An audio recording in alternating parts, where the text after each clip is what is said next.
14 তারিখ সন্ধ্যাবেলার একটা মেলার ভিডিও। সেদিনকে একটুখানি মেয়েকে নিয়ে বেরিয়েছিলাম। সামনে বাড়ির সামনে একদম ছোট্ট একটা মেলা হয়, কালীবাড়ির মেলা বলে, চড়ক মেলা। ওখানে সেই চড়ক গাছ ঘোরে। তো সেই মেলাটা, চড়ক গাছ তো সেই দুপুরবেলায় ঘোরে, আর বিকেলের পর একটু সন্ধ্যেবেলা অবধি একটুখানি মেলা থাকে। তো সেই মেলায় একটু গিয়ে একটু মেয়েকে জাস্ট একটু ঘুরিয়ে নিয়ে সঙ্গে সঙ্গে চলে এসেছি। বেশিক্ষণ থাকা যায়নি, কারণ আবার ঝড় টড় আসতে পারে।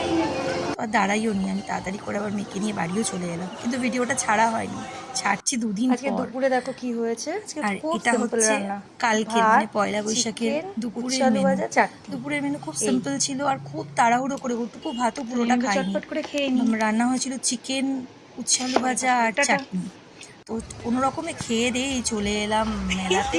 এই মেলাটা বড় মেলা, কিন্তু মেলাতে সন্ধেবেলায় সবাই যায়, আমরা বিকেলবেলায় গেছি। কারণ এই জন্যই হাসাহাসি করছিলাম, কারণ অর্ধেক দোকান তখনও বসেও নি, খোলেও নি। কিন্তু যেহেতু সন্ধে হয়ে গেলে প্রচণ্ড ভিড় হবে, আর আমার মেয়ে, আমার বাচ্চাদের ওগুলো মেয়েদেরকে ভাবছি নিয়ে ওই চড়বো, ভিড়ে ঘোরা যাবে না। সাবধান। সেই জন্য বিকেল বিকেল চলে এসেছি। কোনো ওই যে একটা রাইডও ওপেন হয়নি, বাচ্চাগুলো কিছু চড়তেও পারেনি। জাস্ট ঘুরিয়ে একটু কিছু ছিলাম, অনেকক্ষণ ছিলাম, কিন্তু কোনো কিছুই হয়নি। একটু খেয়ে মোমো টোমো খেয়ে বাড়ি চলে এসেছি। তো এই ছিল সেই মেলাটা। এই মেলাটাও বেশ সুন্দর। আমার মেয়ে তো খুব খুব মজা করেছে। ওমা, দেখো শুধু। ওই যে আমার